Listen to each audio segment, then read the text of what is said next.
কল্পনা করুন, আরবের এক উত্তপ্ত মরুপ্রান্তর। তারিখ 17 রমজান, 2 হিজরি। স্থান বদর। একদিকে দাঁড়িয়ে আছে মক্কার কুরাইশদের 1000 সৈন্যের বিশাল বাহিনী। তাদের গায়ে চকচকে লৌহবর্ম, হাতে ধারালো তলোয়ার, আর গর্বে বুক ফোলানো 700 উট ও 100 ঘোড়ার অশ্বারোহী দল। তাদের অহংকার আকাশচুম্বী, তাদের আওয়াজে প্রান্তর প্রকম্পিত।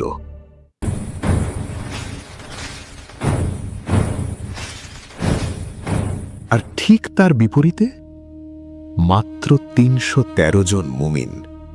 কারো পায়ে নেই জুতো, কারো পরনে নেই পর্যাপ্ত কাপড়, সম্বল মাত্র 70টি উট আর 2টি ঘোড়া। অধিকাংশের হাতে নেই কোনো ঢাল কিংবা তলোয়ার, আছে শুধু খেজুর গাছের ডাল আর বুকে পাহাড় সম ঈমান। দৃশ্যকে একবার ভাবুন। সাধারণ গাণিতিক হিসেবে এই যুদ্ধ শুরু হওয়ার আগেই শেষ হয়ে যাওয়ার কথা, কিন্তু ইতিহাস সাক্ষী, সেদিন যা ঘটেছিল তা কোনো মানুষের শক্তি ছিল না। যুদ্ধের আগের রাত, মুসলিম শিবিরে এক অদ্ভুত নীরবতা। একদিকে সাহাবীদের মনে শাহাদাতের তামান্না, অন্যদিকে উদ্বেগ। কারণ তারা জানেন, কাল যদি তারা পরাজিত হন তবে পৃথিবী থেকে ইসলামের নাম মুছে যাবে। কিন্তু সবচাইতে ভারী বোঝা যার কাঁধে, তিনি ঘুমাননি। তিনি আমাদের প্রিয় নবী হযরত মুহাম্মদ সাল্লাল্লাহু আলাইহি ওয়াসাল্লাম।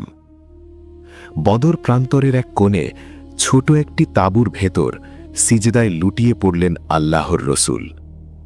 তার দুচোখ বেয়ে অঝোর ধারায় অশ্রু ঝরছে। তিনি হাত তুললেন রবের দরবারে।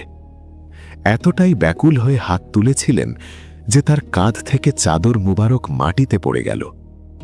তিনি ফরিয়াদ করছিলেন, হে আল্লাহ, তুমি আমাকে যে ওয়াদা দিয়েছ আজ তা পূর্ণ করো। হে আল্লাহ, তুমি যদি চাও এই ছোট্ট দলটিকে ধ্বংস করে দিতে, তবে এই পৃথিবীতে তোমার ইবাদত করার মতো আর কেউ অবশিষ্ট থাকবে না। পাশে দাঁড়িয়েছিলেন হযরত আবু বকর রাদিয়াল্লাহু আনহু। নবীর এই ব্যাকুলতা দেখে তিনি স্থির থাকতে পারলেন না। তিনি চাদরটি তুলে নবীর কাঁধে জড়িয়ে দিলেন এবং জড়িয়ে ধরে বললেন, ইয়া রাসূল আল্লাহ, যথেষ্ট হয়েছে। আপনার রব নিশ্চয়ই আপনার দোয়া কবুল করবেন। তখনই আসমান থেকে ফয়সালা চলে এলো।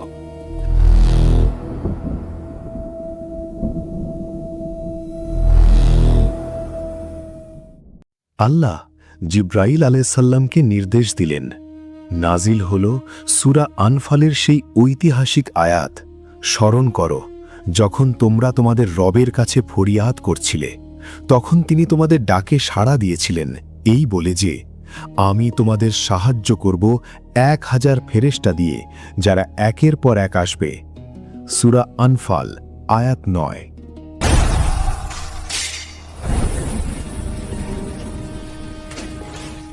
যুদ্ধ শুরু হলো। একদিকে 1000, অন্যদিকে 313 জন। কিন্তু মুসলিমরা সেদিন একা ছিলেন না। বদরের প্রান্তরে নেমে এলো আসমানি সাহায্য। হাদিসে এসেছে, যুদ্ধের ময়দানে সাহাবীরা অদ্ভুত সব দৃশ্য দেখছিলেন। একজন মুসলিম সৈন্য মুশরিকদের ধাওয়া করছেন, কিন্তু তলোয়ার চালানোর আগেই দেখছেন সামনের শত্রুর মাথা শরীর থেকে বিচ্ছিন্ন হয়ে পড়ে যাচ্ছে। অদৃশ্য এক চাবুকের শব্দ শোনা যাচ্ছিল, বাতাসের শোঁ শোঁ শব্দের সাথে। আল্লাহর নির্দেশে ফেরেশতারা মুমিনদের সাহস বাড়াচ্ছিলেন এবং কাফিরদের অন্তরে ভীতির সঞ্চার করছিলেন। যুদ্ধের এক পর্যায়ে রাসূল সাল্লাল্লাহু আলাইহি ওয়াসাল্লাম এক মুঠো ধুলো নিলেন এবং কুরাইশদের দিকে ছুঁড়ে মারলেন। তিনি বললেন, শাহাতিল বুজুহ, অর্থাৎ বিকৃত হোক এদের চেহারা। আল্লাহর কুদরতে সেই এক মুঠো ধুলো প্রতিটি কাফের সৈন্যের চোখে গিয়ে পৌঁছালো। তাদের দৃষ্টি ঝাপসা হয়ে গেল, বিশৃঙ্খলা ছড়িয়ে পড়ল তাদের বিশাল বাহিনীতে। মাত্র কয়েক ঘন্টার ব্যবধানে আরবের অহংকারী কুরাইশ বাহিনী ছত্রভঙ্গ হয়ে গেল।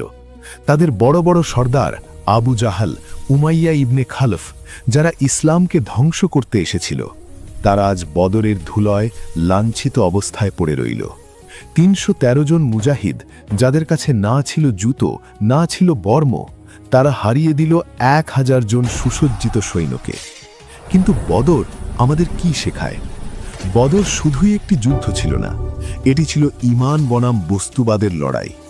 বদর আমাদের শেখায় বিজয় সংখ্যার আধিক্যে আসে না, বিজয় অস্ত্রের ঝনঝনানিতে আসে না, বিজয় আসে একমাত্র আল্লাহর পক্ষ থেকে। আজকের দিনেও আমরা ব্যক্তিগত জীবনে অনেক সময় নিজেকে দুর্বল মনে করি। সমস্যা আমাদের ঘিরে ধরে, মনে হয় আমরা হেরে যাব। আমাদের শত্রু বা সমস্যাগুলো ১,০০০ সৈন্যের মতো শক্তিশালী মনে হয়। কিন্তু মনে রাখবেন, বদরের রব আজও আছেন। যদি আপনার ঈমান বদরের সাহাবীদের মতো মজবুত হয়, যদি আপনার তাওয়াক্কুল বা ভরসা সেই রাতের সেজদার মতো খাঁটি হয়, তবে আপনার সাহায্যকারী হিসেবে স্বয়ং আল্লাহই যথেষ্ট। বদরের প্রান্তর আজ শান্ত, কিন্তু সেই ধূলিকণাগুলো আজও সাক্ষ্য দেয় হক ও বাতিলের লড়াইয়ে আল্লাহ সর্বদা মুমিনদের সাথেই আছেন। প্রিয় দর্শক, বদরের এই অলৌকিক বিজয়ের কাহিনী শুনে যদি আপনার হৃদয়ে ঈমানের শিহরণ জাগে, তাহলে কমেন্ট বক্সে লিখুন সুবহানাল্লাহ। ইসলামের এমন আরও সোনালী ইতিহাস এবং রোমাঞ্চকর ঘটনা জানতে আমাদের চ্যানেলটি সাবস্ক্রাইব করে বেল আইকনটি প্রেস করুন। দেখা হবে আগামী ভিডিওতে। আসসালামু আলাইকুম ওয়া রাহমাতুল্লাহ।